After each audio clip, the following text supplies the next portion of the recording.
Astrology 101: The Divine Science. This is a four-part series of lectures written, produced, and directed by Reverend Dr. Mullen. The first video in the series will focus on the basic elements of the astrological chart. Please take a few moments at the end of this video to overview a list of Dr. Mullen's 78 YouTube videos. We're going to begin tonight with an introduction as to what astrology is. The word astrology comes from the root words star and logos, so learning or speech, and it's the speech or knowledge of the stars. As above, so below. That's something from something called the Emerald Tablet by Hermes Trismegistus, and it is a description of how we look at the heavens above for insight into what in the world is going on with us.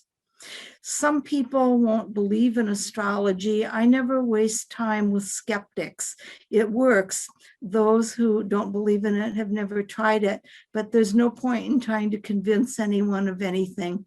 But you'll see as you work with the class material how well it works and how useful it can be if you just come in with an open mind.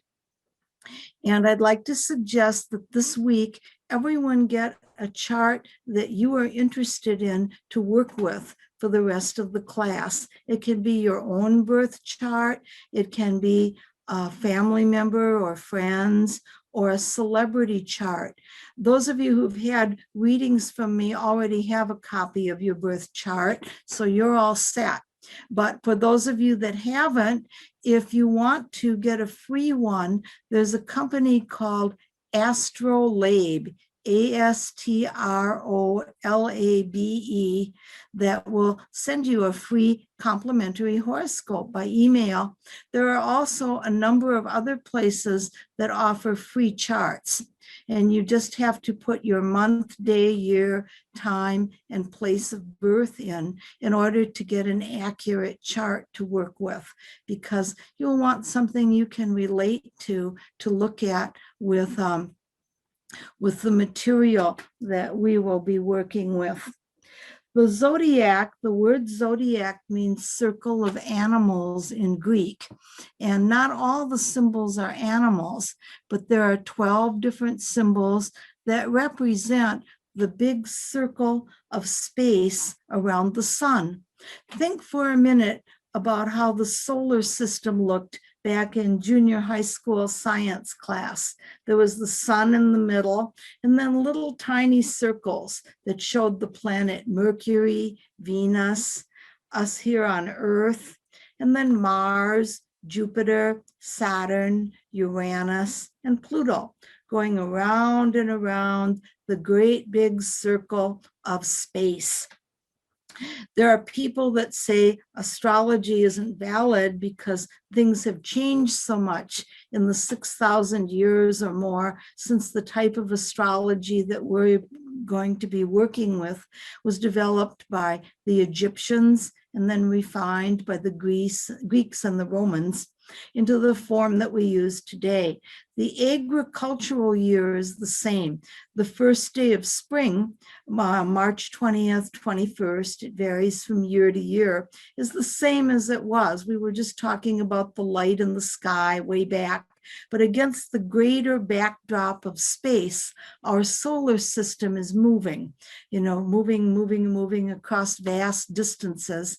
And that is something that is taken into consideration in Vedic astrology, which they practice in India, and in some other systems of astrology.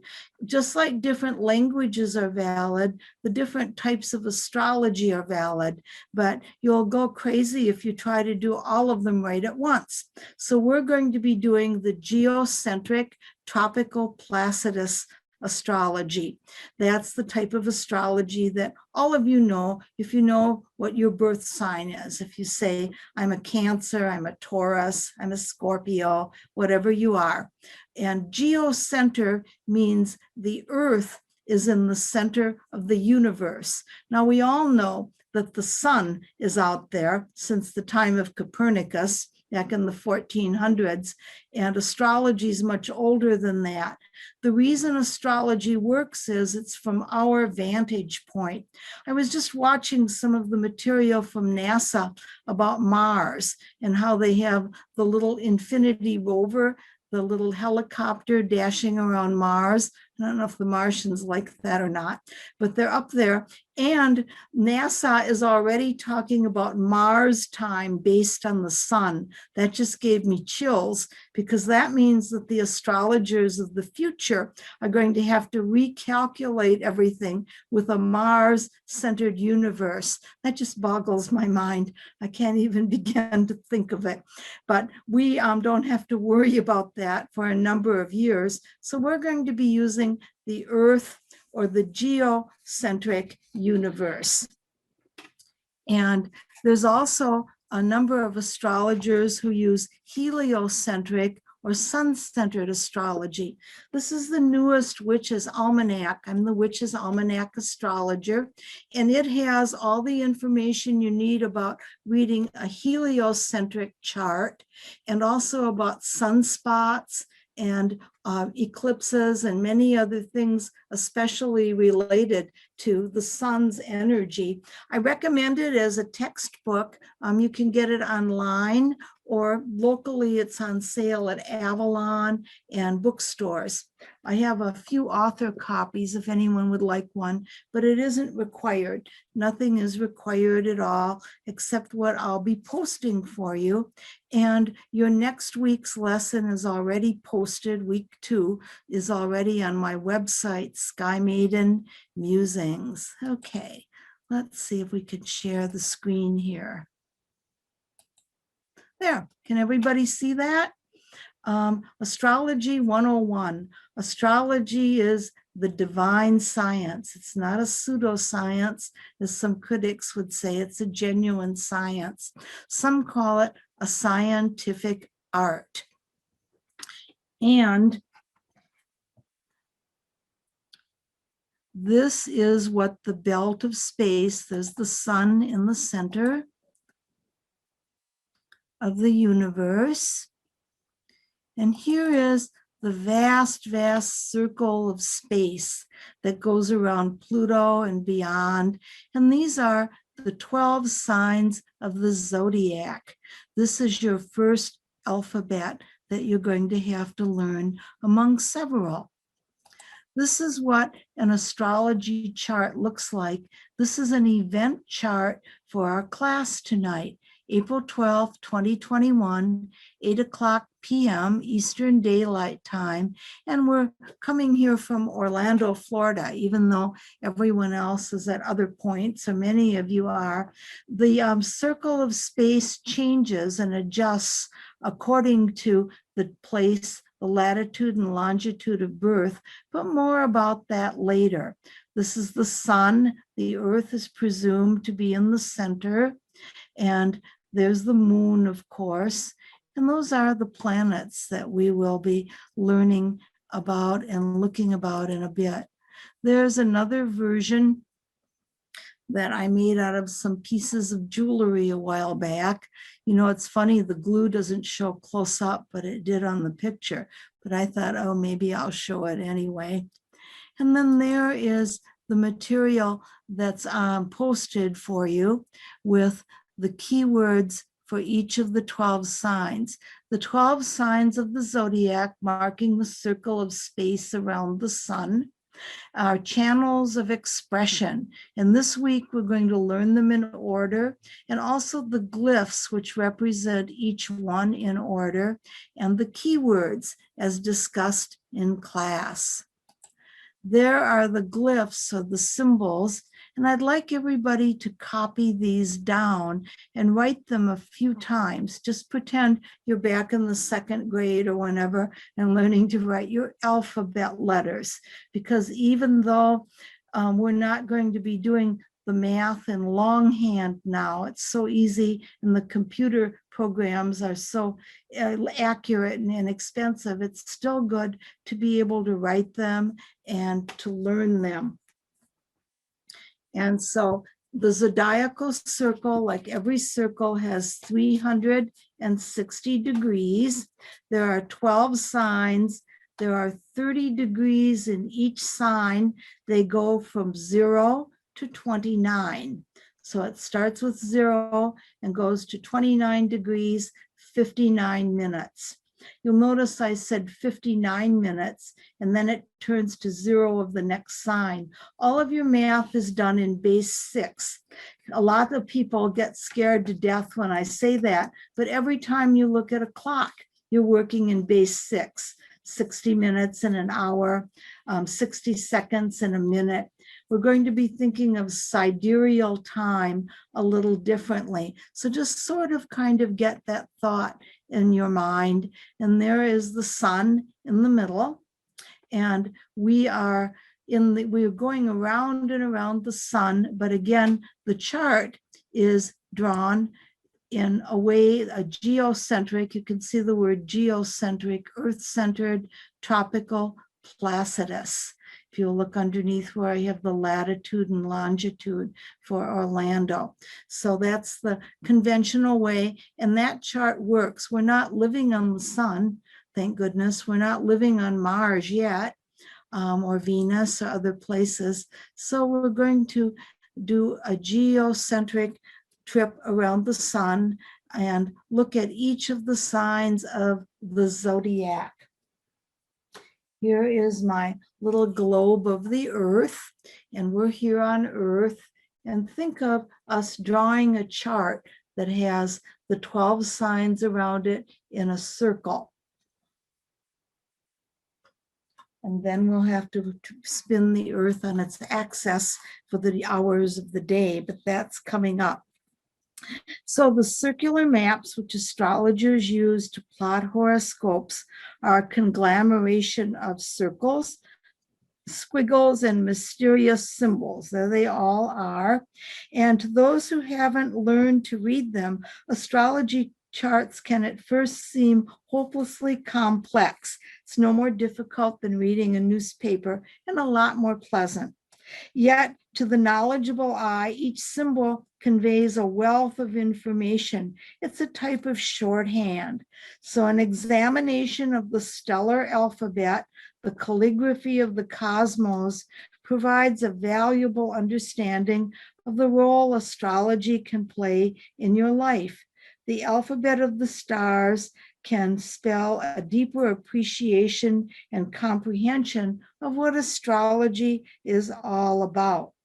The complex emblems, the calligraphy, this is what I'm talking about, going around the circle, are composed of a few basic shapes.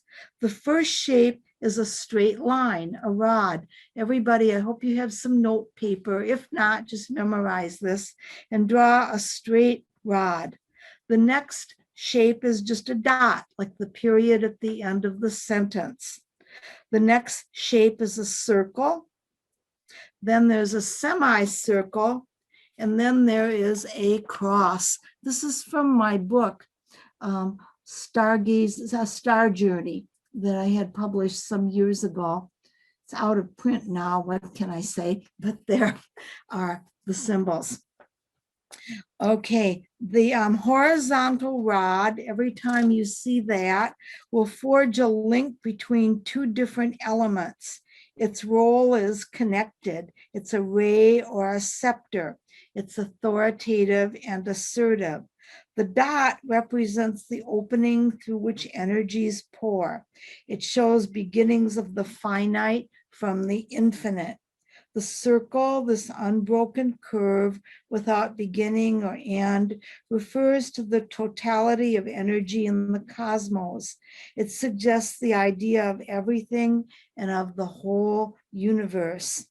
The semicircle represents two sides, or the principle of duality. And here the circle of the infinite divides and specializes. It creates a variety of lifelike forms. The semicircle illustrates incarnation for the purpose of growth. It shows that everything is a part of the greater whole. Okay, let's begin with a close look at Aries. Can everybody see where I'm pointing, where Aries is? Okay, take a good look at that and draw it if you can. This symbol shows the vertical rod surmounted by two crescents. There's a rod and there's the two crescents. And this is the ram's horn. It's authority, it's the pioneering spirit.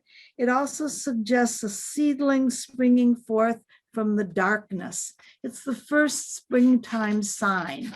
And yes, we had just yesterday the new moon in Aries, the first new moon of the springtime. So I thought this would be a good energy to begin the class.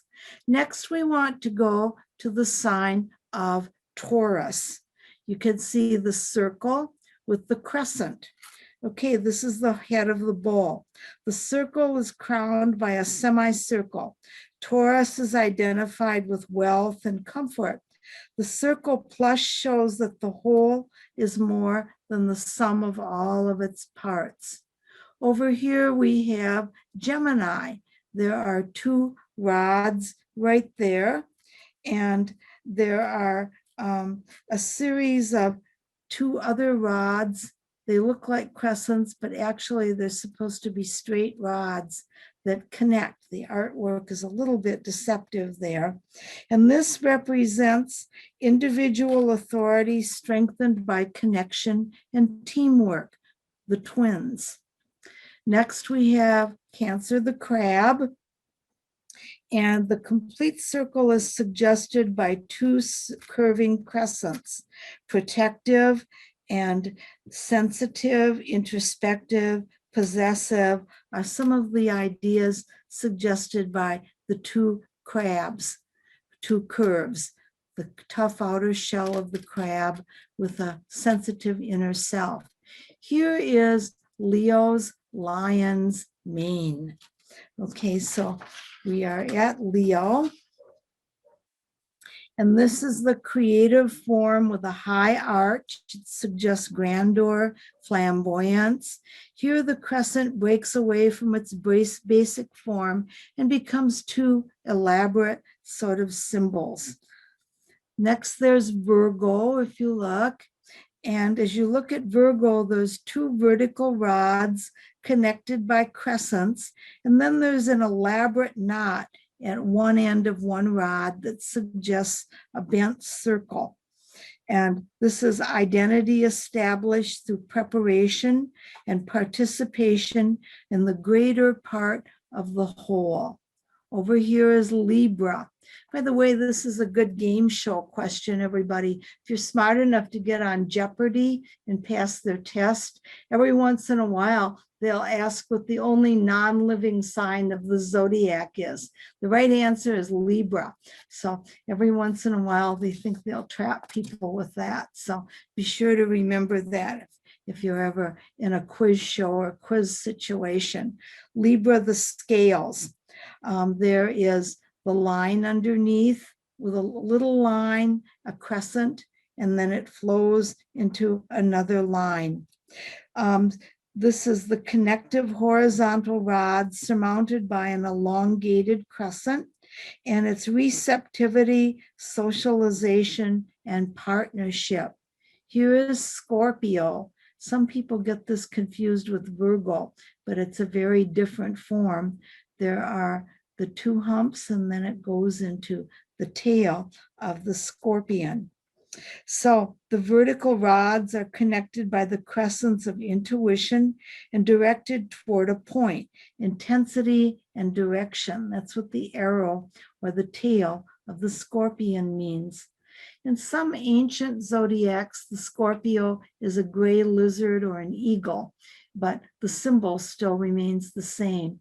And up here is Sagittarius. Sagittarius is easy, that's the arrow, and the centaur, the half human and half animal symbol, is pointing at an ever more distant target. There's a diagonal rod, both authority and connection are suggested, and it ascends to form a cross. This shows old confines left behind in the search for freedom and growth. And here is Capricorn. This is drawn a couple of different ways, but it is the head of the goat with the horn. Sometimes the way it's twisted, it's to make the tail of a sea goat. But it's a complete circle descending from into a crescent, and then there's the circle, and it descends into two diagonal rods. And this is showing the industrious activity as well as the ability to both lead and follow. Aquarius, we've got the wavy lines there for Aquarius. And this is two diagonal lines, and this shows the humanitarian quality of imperfection. The diagonal lines are adaptability and originality because there are a whole bunch of series of little tiny diagonal lines. Think of like a chevron. And then finally we have Pisces. There's two crescents, the fish with the diagonal line. Two semicircles are the conflict between logic and emotion, and they're joined by a connective rod trying to move together and ever pull apart. The opposites are trying to unite. Oh, and I forgot to mention the cross as I stopped with the semicircle. First of many lies told in this class. The cross, draw a cross, and that represents two rods crossing to form a stronger kind of a symbol. Okay, let's go back, and I want to go through each of the 12 signs in greater depth. And this is going to be on my YouTube channel as a longer tape because this is quite a bit of material about each of the 12 signs. And I'd like everyone just to absorb these. You can take notes if you want to our recording, but think about Aries and think about the ram. As the celestial trailblazer, Aries heralds the spring. It's the 12 signs of the zodiac, its beginning. All that's fresh and fiery and progressive is in harmony with the ram. Gifted with great energy from its ruling planet, Mars, Aries is a restless pace setter. The brave, heroic figures of legend, such as Ulysses, Tiwa, and Hercules, all of these are Aries. Courage is the one defining trait, an ardent desire for progress. Directing these energies wisely brings the real challenge. Wild, impetuous. The Aries influence is representative of always being the leader of the parade, the celestial creature. There's kind of a permanent youthful quality, springtime quality here. And the name of this first sign of spring can be traced to an Assyrian text. Aries is from an Assyrian word meaning prince, and it hints at the ancient role as a leader. Wonder, curiosity, competitive streak, and it can appear selfish to those who don't understand. To this day, the temple of Amun in Thebes is approached by an avenue lined with the ram-headed sphinx-like beasts carved of stone. I know a couple of you have also been to Egypt, so have I, and that avenue with the rams on either side as sphinxes is just chilling. There's a real feeling of power. There are pictures of that available because this probably isn't the best time in history to go to Egypt. That might change later. Next, we have the bull. By the way, the sun sign of Aries, that's the basic familiar birth sign everybody knows. Sometimes it's called the zodiac sign. The proper word is sun sign. The earth path passed around the sun is March 20th to April 19th, approximately. The zodiac has 360 degrees, but we have 365 days in the year, right? And for leap year, so this can vary a bit being on the cusp, but March 20th through April 19th. Taurus, April 20th through May 20th of most years. The bull. The bull's energy favors good investments and quality purchases. A child of Venus, decked out in the best garments, surrounded by comfort and beauty, linked to the material world. Taurus is about stability, security, persistence, permanence. It can become inflexibility and stubbornness, though. Recognizing when change is needed, making adaptations, it's an important part of reaching your ultimate potential. Bent upon charming Europa, Jupiter took the form of a white bull, that was Taurus, and he lured her into mounting him. Then he took her away to Crete on a sort of a forced honeymoon. This shows you that of the zodiac signs, Taurus usually gets what it wants. Strong of will, affectionate, the bull is a premier earth energy. We say Taurus is ruled by Venus and it is, but I like to think the earth itself, Earth Day, it occurs as the sign of Taurus is beginning. And I think the earth itself may rule Taurus. There's a way to put the earth in your own birth chart we'll talk about later. Green growing things respond with love to the touch of the earth sign. And some of the best gardeners in the zodiac are Taurus, will have a lot of Taurus in their charts. When the moon moves through Taurus each month, it's there right now. It's a good 2-day cycle for gardening. In Egypt, the black and white bull was named Apis, A-P-I-S, and honored with offerings of coins and fragrant oils in order to procure a vision of the future, uncanny insight. And also intuition is often a Taurus trait. In Ireland of old, Beltane, May Day, would find magnificent cattle paraded and then sacrificed as to welcome Tara's new king. And an emblem of art, wealth, and music, the celestial bull accepts only the best of earthly goods. Instinctively, you know that those who refuse to accept less than the best will often receive it, a Taurus quote. There's a lot of bulls in Peru, in the spirituality of Peru. They represent wealth, sensuality, good things. Okay, and now we have to go to Gemini. And it's lost. I'm going to have to wing it. Well, you'll see if I know what I'm talking about. Gemini, the celestial twins, duality. Within all good is an evil and all evil is good. The twins are chatty. They communicate with each other, but they have two faces, two sides. Prince Philip, who's very much in the news right now, was a Gemini, and he apparently had all sorts of traits and other sides to him that others didn't know or weren't aware of. Just kind of intriguing to think of that.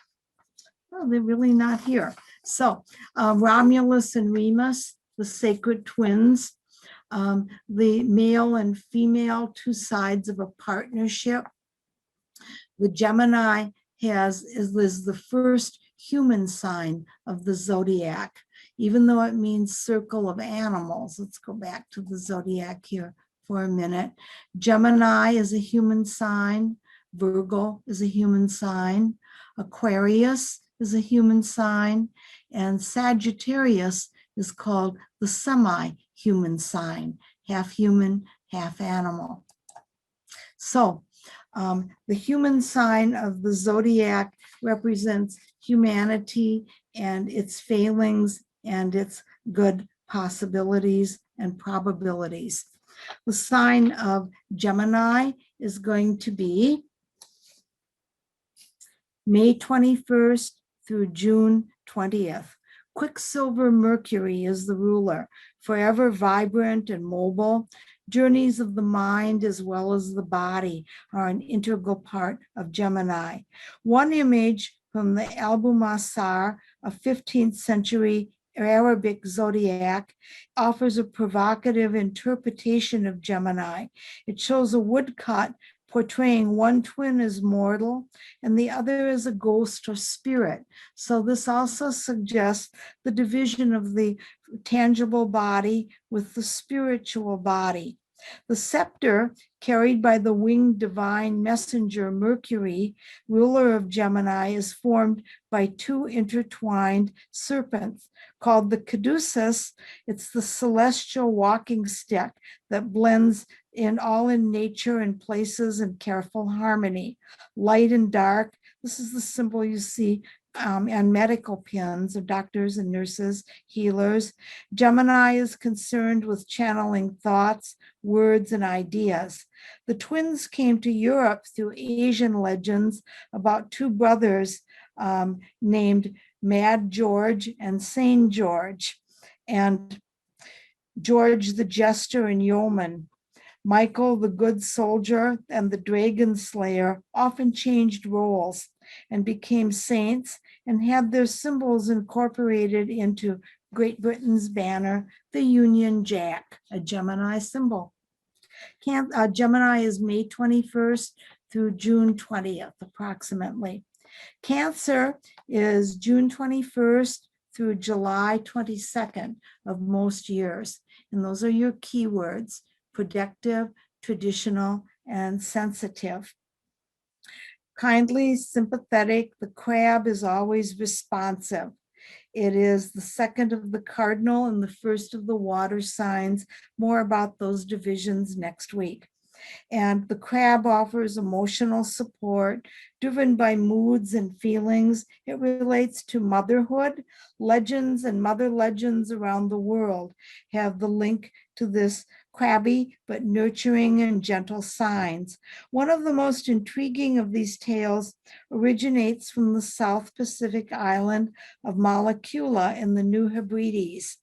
It's a crab legend that's been shared there since prehistoric times of the island's crab woman, whose name is Lihe. She reflects the powers of the moon, personifies the mysteries, and wears two lunar crescents, suggesting the crab's curving claws. Her sacred labyrinth is thought to lead to the depths of the sea. The tortoise and the snail, as well as the crab shell, can symbolize this sign. And the crab shell represents the moon's orb as it moves from light to darkness and back again. In Egypt, the zodiac symbols there often show two turtles with the sign of Cancer, the waters. And there's a touch of the loner or the hermit crab, because it's not totally open or impenetrable. Cancer, that influence, is capable of great changeability, creativity. There's this 13th century zodiac, Sacre de San Michel, that portrays the crab as a sacred beetle. The Egyptian name for Cancer, Padgerhead, is the equivalent of the scarab. The scarab, a symbol of eternal life, illustrates Cancer as the mother and the processes of birth. The moon is so powerful in the way it really illustrates what astrology is all about. We saw it 2 weeks ago with the last full moon. Does everybody remember how the barge was trapped in the Suez Canal for weeks and weeks, and prices of everything were going up? Things weren't available. They were afraid to sail around Africa because it takes days and days. And also there were pirates waiting for them. Everyone in the world, all the engineers were trying to blow up the Suez Canal, dig it out. And what do you suppose saved them? The full moon. The tide rose and the barge just floated out. I love that. An illustration of how powerful the cosmos were. I was sitting here cheering all by myself to Templeton. He didn't know what was going on, because I thought, what a great thing to share with the astrology class. Okay, and with that, we come to Leo, the sacred lion. Let's look at Leo in depth. Identified with the great luminary, the sun. By the way, sometimes we call the sun and the moon planets for simplification's sake, and critics of astrology will say, you know, the sun's not a planet, you idiot. Well, you want to say luminary, everybody, lights in the heavens. The sun and the moon are you the two luminaries in your horoscope. That'll be important later. So we talked about the moon as a luminary, the sun, source of all life on the planet. The sun and Leo are synonymous with royalty, extremes of everything, largesse, gambling, generosity, combining with affection. The lion shines with genuine charisma. An invisible flame burns within, just as the sun glows in the sky. In Egypt, the lion was worshipped as Sekhmet. There's a whole Egyptian zodiac. There's lots of zodiacs. There's the Chinese, the Egyptian, the Celtic, various Native Americans, but we've got to take one thing at a time. So the fire goddess becomes Leo, and the divine Ishtar, who draws a chariot above 7 lions, has a chariot drawn by 7 lions, is there. Alchemists in medieval times used lion emblems to illustrate the powerful potentials in chemical processes. A similar alchemy is in evidence when a lion is encouraged by sincere compliments. Great things tend to happen. With the clarity of the bright sunlight, the sun rules the second fixed sign of the zodiac with poise and magnetism, courage, faith, affection, dignity, nobility of spirit, generosity. In Mycenae, a famous lion gate stands before the ruins of a great palace. The lions gaze at remote mountain peaks with their front paws atop a stone column. These great felines are primordial symbols of divinity and deity linked to the heavenly lion motif. They serve as a cosmic reminder of the transcendent power of pure love. Leo represents the heart. We'll go through the zodiac as far as health and different parts of the body a little later in the course. But at one time, physicians all learned astrology, and there were chairs of astrology in great universities. And there might be again, because astrology is taught as a non-credit, sometimes as a credit course in schools. I taught it in Gainesville, University of Florida, and also as a guest speaker at UCF here locally. Virgo. Virgo is a human sign, 23rd of August through September 22nd. Discriminating, meticulous, scholarly, and some of the keywords here dwelling on accuracy and perfection. Along with Gemini, ruled by clever Mercury, Virgo is the alchemist. This results in unleashing of useful potentials. Cleanliness, service, health are values sacred to Virgo. Nourishment, the baking and distribution of the bread of life. The aura of the earth, which is forever present in her image, hints at the empathy with animals and nature, as the Virgin, the goddess Artemis, a sister of Apollo, appears carrying the sheaf of life. Her character was whimsical, mercurial, and dual. As a lady of wild things, Virgo represents small animals, and the maiden holding the sheaf of newly harvested grain shows at first glance the earth and the tangible rewards of service. There are wings and a halo, and this is discriminating, analytical, meticulous. The tie between the physical and the material and mental aspects are united here. The maiden becomes the Greek goddess Hygeia, Of course, her name was given to the science of hygiene. She appears again as Vesta, the Vestal Virgin, a Roman goddess of purity, a sisterly figure attending the everlasting flame. Think next of Libra. Libra, first day of autumn, September 23rd to October 23rd. The balance illustrates turning points. Poised gracefully at the beginning of the harvest season, day and night. This is the autumn equinox are most close to being equal. Libra suggests transitions. It's all about measuring your place in the world. Transpersonal concepts rise above the individual focus. Art, partnership, and justice are linked to this sign. Thoth holds the scales to weigh the human heart against the feather.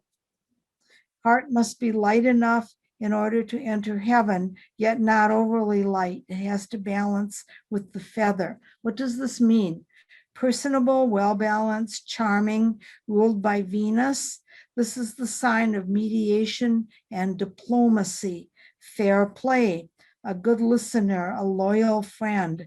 There's a gregarious side here. Of all the zodiac signs as a sun sign, Libra most doesn't want to be alone. And that sun sign quality shows where you shine. It's not by any means the totality of the chart, but it's just a good thing to remember. The sign's name comes from an early Sicilian and Greek word meaning weight. Libra was especially important to the early Romans, as the city of Rome was supposedly founded on October the 4th, 754 BC.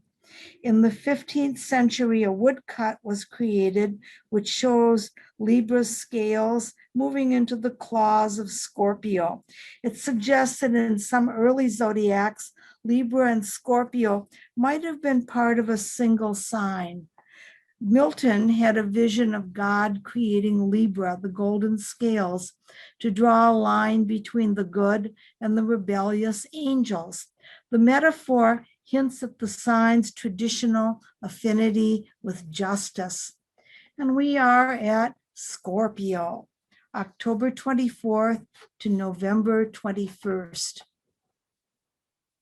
Scorpio has kind of a sinister history. Now, Virgo is often considered the worst sign, Aquarius the best. Scorpios used to be harbingers of death. None of that's true, but it has an intense and secretive researcher quality. The Scorpion is subtle and discerning, October 24th to November 21st, everybody. Subtle, discerning. Scorpio's linked to rebirth and eternal life is death.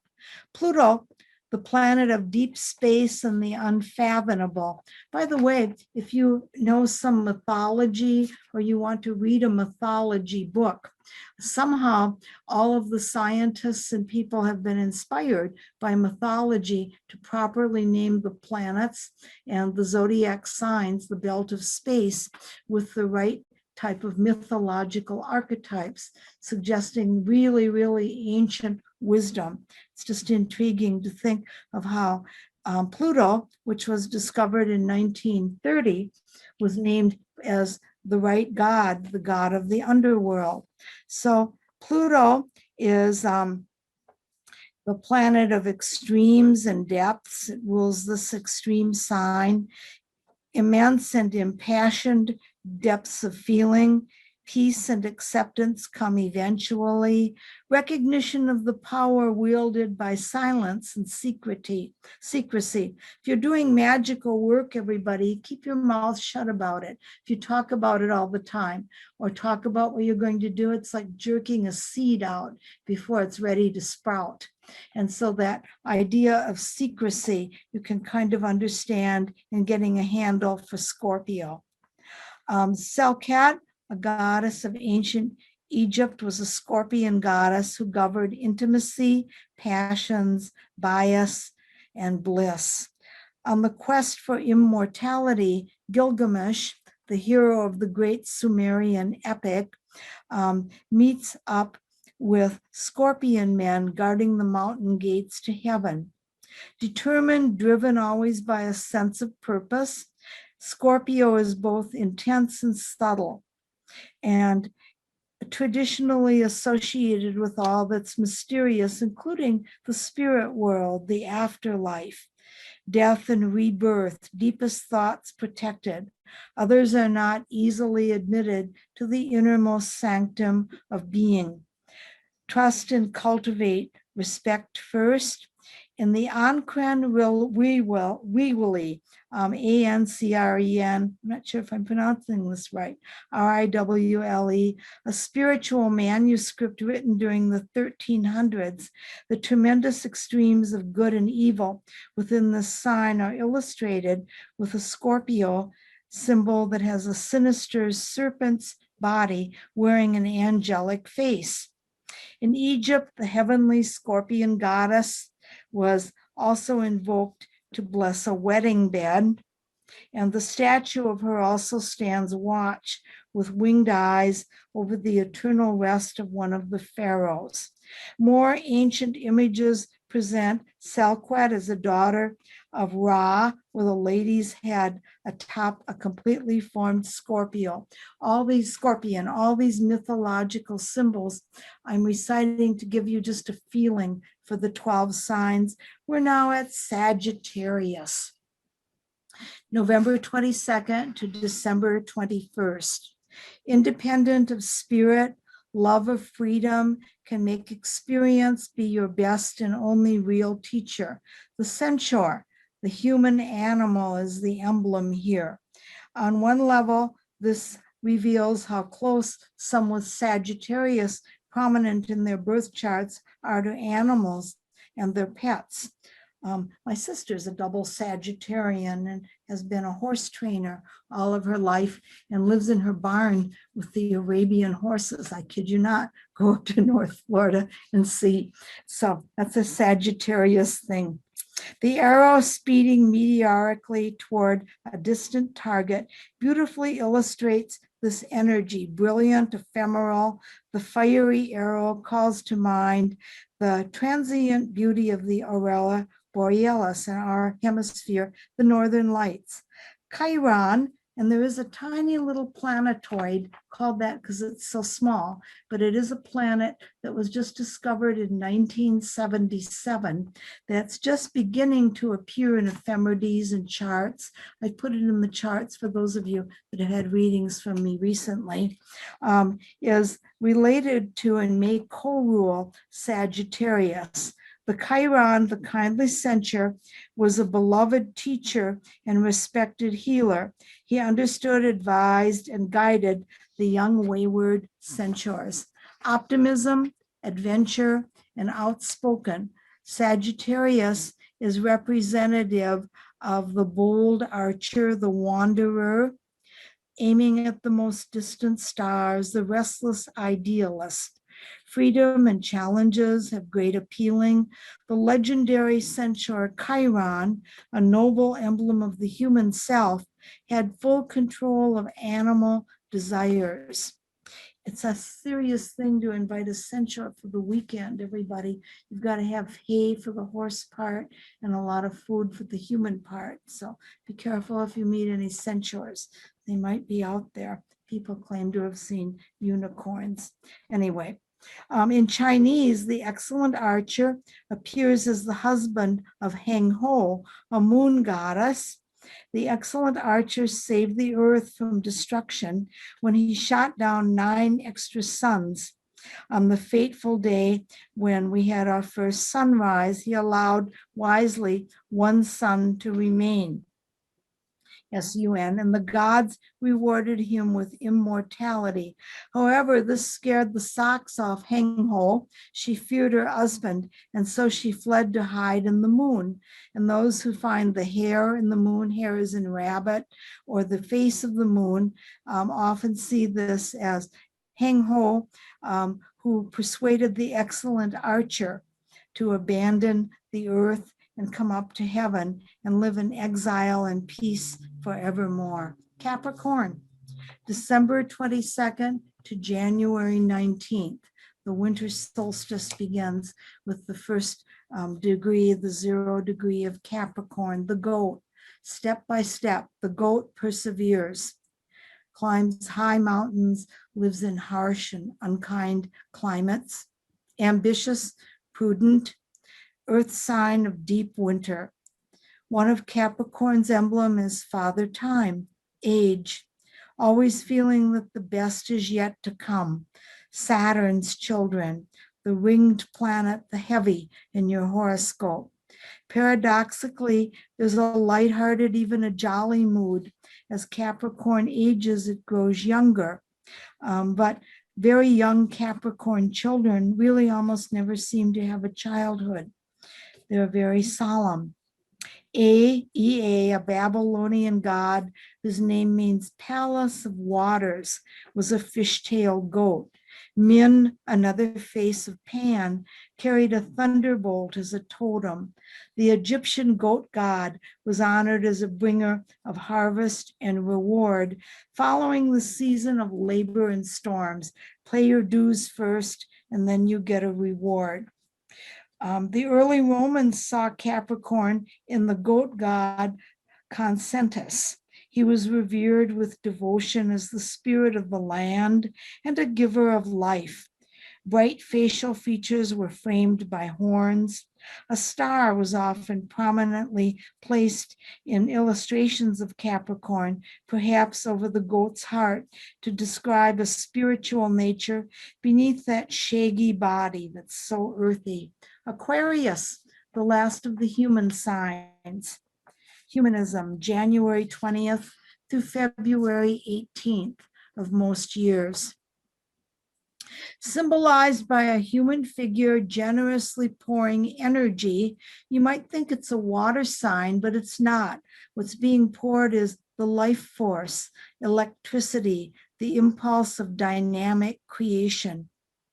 The inventor, original, unpredictable, is the cupbearer who took a beautiful Trojan to Mount Olympus by an eagle. And this represents sociability, also looking out for and affecting others' lives, activities and occupations with a scientific bent or literature can be related to this. The Egyptian god of the Nile, Hapi, H-A-P-I, is often portrayed as the water bearer or water pourer from which two streams flow. The duality reminds us that the life forces can be used for involution or evolution purposes, coming or going, the flow of the celestial life core, the string of consciousness. And here we are at Pisces. We've made it around the 12 signs of the zodiac. Vast, vast journey around the sun. Pisces, March 19th through March 20th. Those born on Earth at those times will have what's called the sun sign in Pisces. There's always a haunting and otherworldly atmosphere that blurs Pisces, ruled by elusive Neptune, the subtle one, universe of many illusions, receptive, emotional, changeable, sympathetic, tugged both ways. There's an eternal sort of inner turmoil. The fish are bound by a shining cord as they swim. In Babylonia, astrologers represented Pisces by two fish goddesses, Anaturum and Sima. They were linked by a silver leash among the stars. In Syria, 3 sacred pools where the horns of the temple fish who were tamed and pampered. And when the goddess Algaitis descended from heaven into the waters of one pool, she took 2 of the fishes back with her, and they became the constellation of Pisces. The nature is romantic, intuitive, guided more by emotion than intellect. There can be an impulsive side, not always reliable, with placements in Pisces, and compared to a chameleon hiding in a garden of flowers. often. The fish linked by the silver cord are symbolized by a line of pale blue and pale green stars that the Arabian astrologers called the Al-Risha. The cord is a powerful symbol in occultism. It's the line that links your spirit to your soul, the body to the earth. And the pair of fish are struggling to become one. The end and the beginning, that's the Alpha, the Omega, the end of the zodiac. Many people feel that placements at 0 degrees Aries to 29 degrees 56-minute Pisces is the most complicated of the different cusps or the lines. Let's look again at the horoscope for tonight, everybody. We're going to talk about the houses of the zodiac next time. And we talked about the Earth and the other planets moving around the sun, but the Earth spins on its axis during the course of the day. That's how we see the sun appear to rise, the moon appear to rise. If you have good eyes, you can see maybe Mars and the other planets appearing to rise and set. That's where the other type of motion we're going to talk about comes in next week. But I want to talk a little bit about the construction of the zodiacal wheel. The ascendant or rising sign is over here on the far left. It's called the east. The zodiacal wheel is opposite. East is on the left and west is on the right.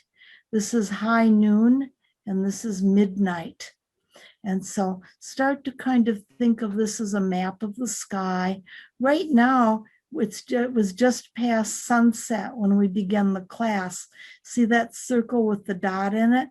That's the glyph for the sun. And so maybe that's enough for right now. So I'd like to mention to everyone that on my YouTube channel, just put in my name or put my abbreviation of REVDR. That's for Reverend Dr. Dickie Joe Mullen in. The YouTube channel will come up. And on it, you're going to see something called cosmic calligraphy. And that is a repetition of the thing I did at the beginning with the different forms and symbols, but with more detail. I'll post that on Facebook, I think, so everyone can find it more easily. And then if you continue to look through the YouTube channel, you will see that I have different tapes for the earth, the water, the fire, and the air signs.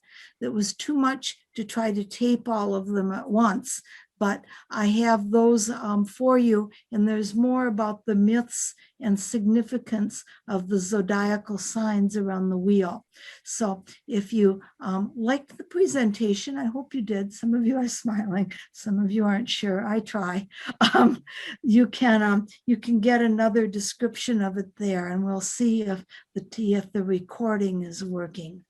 I think I'll go ahead and stop recording there.